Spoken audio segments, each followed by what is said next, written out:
Hello guys, my name's John, I'm the Geeky Fanboy, and today we're looking at the first episode of What We Do in the Shadows, the TV series that is based on the movie created by Taika Waititi and Jemain. Clement, I'm a huge fan of the original movie, also of the guys who made it. Obviously, Taika Waititi is a great filmmaker, and Jemain Clement, I actually watched his other stuff after I had seen What We Do in the Shadows for the first time, so I like his whole music stuff. I love that. I also like him as an actor, so I'm great that I thought it was great that those two guys returned to, well, now make this show. Though I must admit I was a bit suspicious because I liked the movie so much, and I was like, oh, now they're making a show out of it, and it looks awfully similar to the movie, like so similar that I thought, oh no, don't tell me they're doing like a whole rip-off thing of their own work. But luckily this is not what it turned out to be. So the TV show has the same premise as the original movie, meaning it is a sort of mockumentary that documents 3 or 4, however you want to see it, vampires living together, so in a flatmate situation. This time it's in America, but like the vampires are from Europe again, so we're seeing what kinds of vampires they are and what kinds of relationships they are, how they're interacting with one another in a classic flatmate situation, but also while having to deal with typical vampire stuff. And in this first episode in the pilot, we get to see what kinds of vampires we're dealing with. There are 3 or 4 vampires living there. And there's like one big vampire dude coming to visit them to see what they've been doing all those years in America, since they are sort of supposed to like take over the world as vampires, or at least take over America. And as you can imagine, they have not really done that. And we have some other similar ideas returning from the movies, like we also have this whole master familiar shtick going on again.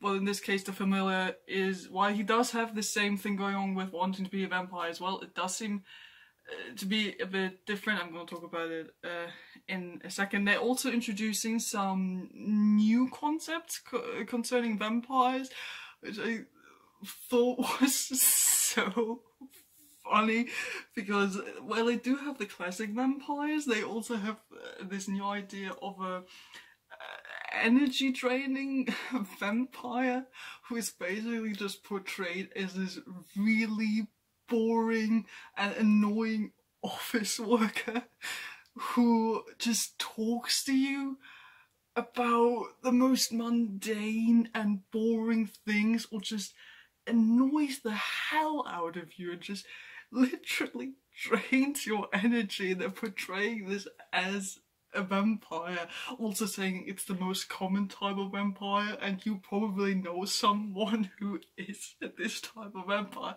And I thought that is such a hilarious idea, because it is so true that almost everyone probably knows a person just like that.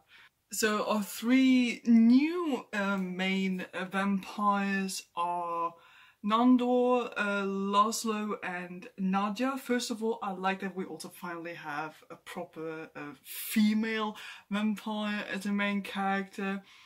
I like her so far.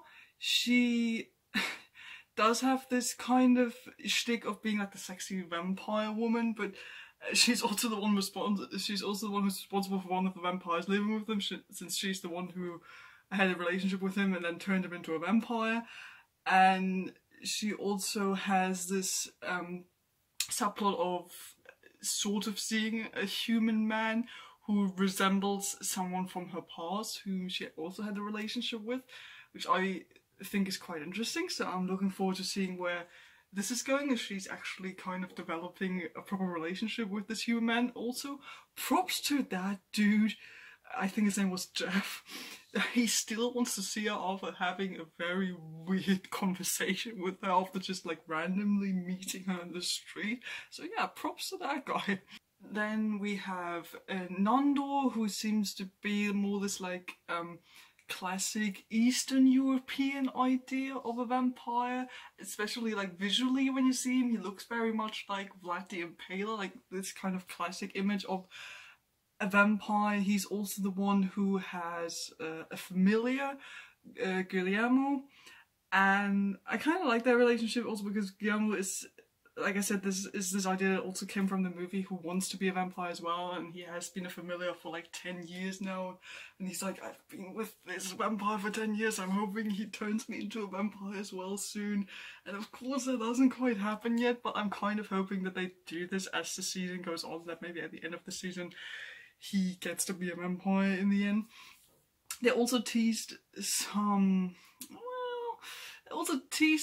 stuff a bit, because at the end of the episode you could see him like maybe leaving the curtains open a bit so the Nandor gets hit by sunlight maybe. Like he closes the curtains at the end, but I thought that this was maybe like a foreshadowing thing, so I'm kind of curious to see as to where this whole relationship is going. And I like Nandor as a vampire as well, because he looks like your classic intimidating Eastern European vampire, but he doesn't really behave like one.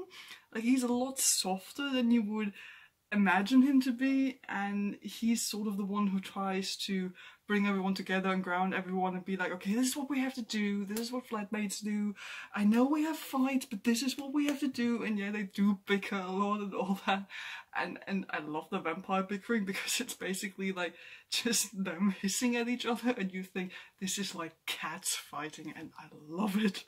And yeah, the third vampire is Laszlo. He was turned into a vampire by Nadia, and so far I think Laszlo is sort of my favorite, though I can't really say why. I just like his demeanor a lot.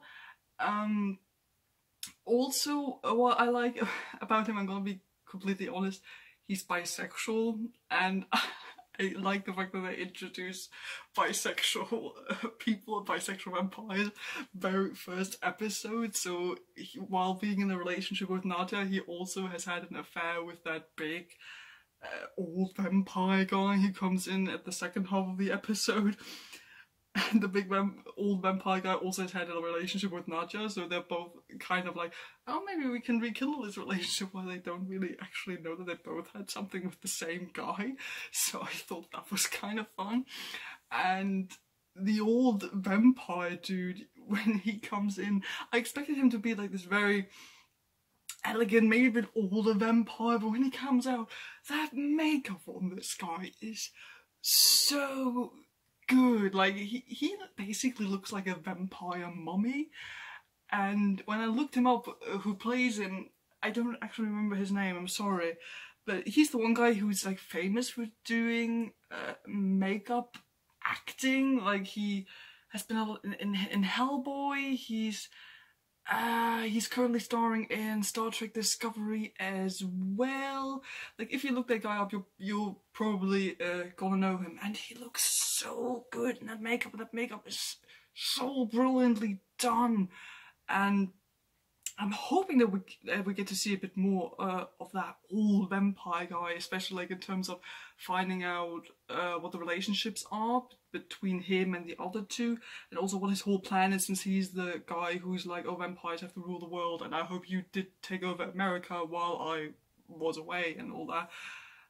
Although they also there tease that something might happen to him. Currently I'm thinking that he might die, because they also teased something by showing his coffin and then a beam of sunlight hit it accidentally. So I'm kind of guessing that they're hinting at something, that he might die or something is gonna happen there that the other vampires don't expect. So yeah, this first episode has a lot of setup. It is very similar to the movie. I have to say, like the concept of course is the same, and they also bring over some ideas from that movie, but I mean this all in a good way. Like it's not like they're copying themselves in a bad way.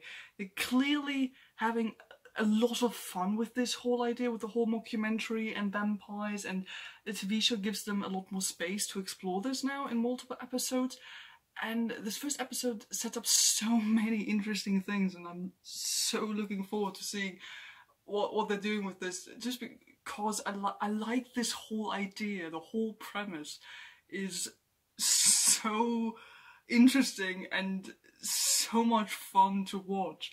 So I'm really looking forward to seeing what they're doing with the characters, if they're doing some storylines that they also tried to do in the movie but maybe couldn't. So yeah, I hope they do bring in some of the stuff we know from the movies, but also continue to develop those new ideas they've had, and yeah, give this whole vampire shtick like a new spin, as they already did when they first brought out the movie. So yeah, I'm definitely keeping an eye on this show. I enjoyed this first episode very much, and I'm looking forward to seeing more. So those are my thoughts on the pilot episode of What We Do in the Shadows, the TV series. What are your thoughts on it? Do tell me in the comments below. Have you seen it already, or do you just know the movie? What did you think of the movie? Do tell me everything in the comments below. I'd love to hear from you. So I hope you enjoyed this little review. Don't forget to like and subscribe if you haven't done that already, and I'll see you guys next time. Goodbye.